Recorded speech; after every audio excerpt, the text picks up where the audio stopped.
ನಮಸ್ತೆ friends, welcome back to Shweta Kiran vlogs. ಇವತ್ತು ವರಮಹಾಲಕ್ಷ್ಮಿ ಹಬ್ಬಕ್ಕೆ ಯಾವ ಥರ ಗರಿಗರಿಯಾದ ಮತ್ತು ಕೇವಲ 10 ನಿಮಿಷದಲ್ಲಿ ಚಕ್ಲಿ ಮಾಡೋಣ ಅಂತ ನೋಡೋಣ ಈ ವಿಡಿಯೋದಲ್ಲಿ. ಪೂರ್ತಿಯಾಗಿ ವಿಡಿಯೋನ ತಪ್ಪದೆ ನೋಡಿ. ಮೊದಲನೇದಾಗಿ ಒಂದು ಬಾಣಲಿಲಿ ಕಡಲೆ ಹಿಟ್ಟನ್ನು ತೊಗೊಂಡಿದ್ದೀವಿ, ಒಂದು 3/4 ಲೋಟದಷ್ಟು. ಮತ್ತು ಉರಿಗಡಲೆ ಹಿಟ್ಟನ್ನು 2 ಲೋಟದಷ್ಟು ತೊಗೊಂಡಿದ್ದೀವಿ. ಅದನ್ನು ಜಲ್ದಿ ಹಿಡಿಬೇಕು, ಯಾಕೆಂದರೆ ಕಡಲೆ ಏನಾದರೂ ಅದರಲ್ಲಿದ್ದರೆ ಸ್ವಲ್ಪ ಕ್ಲೀನಾಗಿ ಬರಲ್ಲ. ಚಕ್ಲಿ ಬಿಡಬೇಕು, ರೌಂಡ್ ಶೇಪಲ್ಲಿ ಬಿಡಬೇಕಾದ್ರೆ ಕ್ಲೀನಾಗಿ ಬರಲ್ಲ ಅಂತೇಳಿ ಜಲ್ದಿ ಇಟ್ಕೊಂಡಿದ್ದೀವಿ. ಮತ್ತು ಅದೇ ಅಳತೆಯಲ್ಲಿ ಒಂದು 5 ಲೋಟ ಆಗೋವಷ್ಟು ಅಕ್ಕಿ ಹಿಟ್ಟನ್ನು ತೊಗೊಂಡಿದ್ದೀವಿ. ಮತ್ತು ರುಚಿಗೆ ತಕ್ಕಷ್ಟು ಉಪ್ಪು ಮತ್ತು ಒಂದು ಅರ್ಧ ಸ್ಪೂನಷ್ಟು ಅಡುಗೆ ಸೋಡಾನು ಯೂಸ್ ಮಾಡಿದ್ದೀವಿ. ಅಚ್ಚ ಖಾರದ ಪುಡಿ, ಜೀರಿಗೆ, ಬೇಕಾದರೆ ಎಳ್ಳು ಕೂಡ ಹಾಕ್ಬೋದು ಫ್ರೆಂಡ್ಸ್, ಆದರೆ ನಾವು ಎಳ್ಳನ್ನು ಸ್ಕಿಪ್ ಮಾಡ್ತಿದ್ದೀವಿ.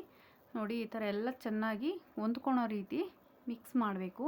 ಜೀರಿಗೆ, ಸೋಡಾ, ಉಪ್ಪು, ಖಾರದ ಪುಡಿ ಮತ್ತು ನಾವು ಹಾಕಿರೋ ಹಿಟ್ಟುಗಳೆಲ್ಲ ಕ್ಲೀನಾಗಿ ಹೊಂದ್ಕೋಬೇಕು. ನೋಡಿ, ಮನೇಲೇ ಮಾಡಿರೋ ಅಂಥ ಬೆಣ್ಣೆ, ಅಂದರೆ ನಮ್ಮ ಮನೇಲೇ ಹಸಿನ ಬೆಣ್ಣೆಯನ್ನು ಯೂಸ್ ಮಾಡ್ತಿದ್ದೀವಿ. ನಿಮ್ಮಲ್ಲಿ ಯಾವ ಥರ ನಂದಿನಿ ತುಪ್ಪದ ಯೂಸ್ ಮಾಡ್ಕೋಬೋದು, ಬೆಣ್ಣೆ ಆದರೂ ಯೂಸ್ ಮಾಡ್ಕೋಬೋದು, ಇಲ್ಲ ಆಯಿಲ್ ಆದರೂ ಯೂಸ್ ಮಾಡ್ಕೋಬೋದು. ನೋಡಿ, ಈ ಥರ ಬೆಣ್ಣೆನ ನಾವು ಅದೇ ರೀತಿ ಗಟ್ಟಿಗೆ ಹಾಕಿದ್ದೀವಿ, ಕರಗಿಸಿ ಹಾಕಿಲ್ಲ. ಯಾಕೆ ಅಂದರೆ ಬಿಸಿ ನೀರನ್ನು ಹಾಕ್ತೀವಿ ನಾವು, ತಣ್ಣೀರಲ್ಲಿ ಕಲಿಸ್ಬಾರ್ದು. ನೋಡಿ, ಈ ಥರ ಮಳ್ಳೋ ಅಂತ ನೀರನ್ನು ಹಾಕಿ ಚಕ್ಲಿ ಹಿಟ್ಟನ್ನು ಕಲಸಿರೆ ತುಂಬ ಸ್ಮೂತಾಗಿ ಬರುತ್ತೆ ಅಂತ ಹೇಳ್ಬಿಟ್ಟು, ಮತ್ತು ಒಂದು ಕೈ ಹಿಡಿನ ತೊಗೊಂಡು ಈ ಥರ ಮಿಕ್ಸ್ ಮಾಡ್ಕೋಬೇಕು. ಮಿಕ್ಸ್ ಮಾಡ್ಕೊತಾ ಹೋದರೆ ಅದು ಫುಲ್ ಹೊಂದ್ಕೊಳುತ್ತೆ ಬೆಣ್ಣೆ ಎಲ್ಲ.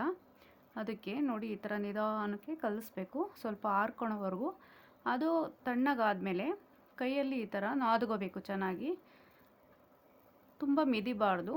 ಫಸ್ಟ್ ಈ ಥರ ಎಲ್ಲ ಮಿಕ್ಸ್ ಮಾಡ್ಕೊಂಡು ಇಟ್ಕೋಬೇಕು.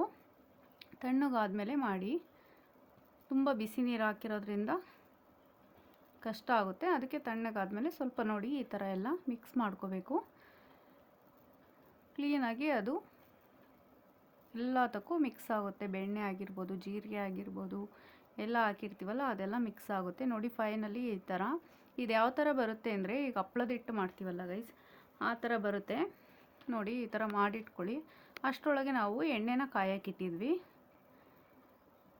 ನೋಡಿಕೊಂಡು ಅಳತೆಗೆ ನೀವು ಮಾಡ್ಕೋಬೋದು. ನಿಮ್ಮ ಮನೇಲಿ ಎಷ್ಟು ಜನ ಇರ್ತಾರೋ ಅಷ್ಟು ಜನಕ್ಕೆ ಇಷ್ಟಿಷ್ಟು ಅಳತೆ ಅಂತ ಹೇಳಿ ಹಾಕ್ಕೋಬೋದು. ನೋಡಿ, ಚಕ್ಲಿಗಳು ಈ ಥರ ಎಲ್ಲರ ಮನೇಲೂ ಇರುತ್ತೆ ಅಂತ ಅಂದ್ಕೊಂಡಿದ್ದೀನಿ. ಈ ಥರ ಚಕ್ಲಿಗಳಿಗೆ ಕೆಲವರು ಎಣ್ಣೆನ ಅಪ್ಲೈ ಮಾಡ್ತಾರೆ ಒಳಗಡೆ, ಇಲ್ಲ ತುಪ್ಪನ ಅಪ್ಲೈ ಮಾಡ್ತಾರೆ. ಬಟ್ ನಾವಿಲ್ಲೇನೂ ಅಪ್ಲೈ ಮಾಡ್ತಿಲ್ಲ, ಯಾಕೆಂದರೆ ತುಂಬ ಚೆನ್ನಾಗಿ ಬರುತ್ತೆ ಹಾಗೆ. ಅದಕ್ಕೋಸ್ಕರ ಈ ಥರ ನೋಡಿ ನಾದಿ ಸ್ವಲ್ಪ ಅದನ್ನು ಹಿಟ್ಟನ್ನು ಸ್ವಲ್ಪ ನಾದಬೇಕು. ಅದಕ್ಕೆ ಚಕ್ಲಿಗಳಿಗೆ ಅದನ್ನು ಫಿಲ್ ಮಾಡಿ ನೋಡಿ, ಈ ಥರ ರೌಂಡ್ ಶೇಪಲ್ಲಿ ಮಾಡ್ಕೋಬೋದು. ನಿಮಗೆ 3 to 4 ಲೇಯರು ಅಥವಾ ತುಂಬ ದೊಡ್ಡ ಬೇಕು ಅಂದರೂ ಮಾಡ್ಕೋಬೋದು. ನಾವು ಇಷ್ಟೇ 3 to 4 ಲೇಯರ್ ಇತ್ತು. ನೋಡಿ, ಈ ಥರ ಎಲ್ಲ ತುಂಬ ಚೆನ್ನಾಗಿ ಬಂದಿತ್ತು, ಎಲ್ಲೂ ಕಿತ್ತೋಗಿರಲಿಲ್ಲ. ಎಣ್ಣೆ ಕಾಯಕ್ಕಿಟ್ಟಿದ್ವಲ್ಲ, ಅದಕ್ಕೆ ಎಣ್ಣೆ ಕಾದ್ಮೇಲೆ ಮೀಡಿಯಮ್ ಫ್ಲೇಮಲ್ಲೇ ಇಟ್ಕೊಂಡು ಒಂದೊಂದಾಗೆ ಅದಕ್ಕೆ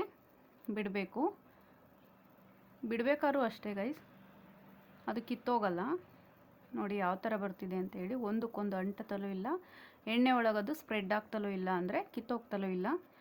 ನಾವು ಅಳತೆ ಕರೆಕ್ಟಾಗಿ ತೊಗೊಂಡಿಲ್ಲ ಅಂದರೆ ಫುಲ್ ಎಲ್ಲ ಎಣ್ಣೆಗೆ ಬಿಡ್ತಿದ್ದಂಗೆ ಅದು ಫುಲ್ ಎಣ್ಣೆಲೆಲ್ಲ ಸ್ಪ್ರೆಡ್ ಆಗಿಬಿಡುತ್ತೆ. ಮೀಡಿಯಮ್ ಫ್ಲೇಮಲ್ಲಿ ನಿಧಾನವಾಗಿ ಬೇಯಿಸಿದರೆ ತುಂಬ ಚೆನ್ನಾಗಿ ಬರ್ತವೆ ಗರಿಗರಿಯಾಗಿ ಚಕ್ಲಿ. ನೋಡಿ, ನಮ್ಮ ಮನೇಲಿ ಈ ಥರ ಬಂದಿತ್ತು ವರಮಹಾಲಕ್ಷ್ಮಿ ಹಬ್ಬಕ್ಕೆ. ನಿಮ್ಮ ಮನೇಲೂ ಕೂಡ ಕೇವಲ 10 ನಿಮಿಷದಲ್ಲಿ ಈ ಥರ ಮಾಡಿ.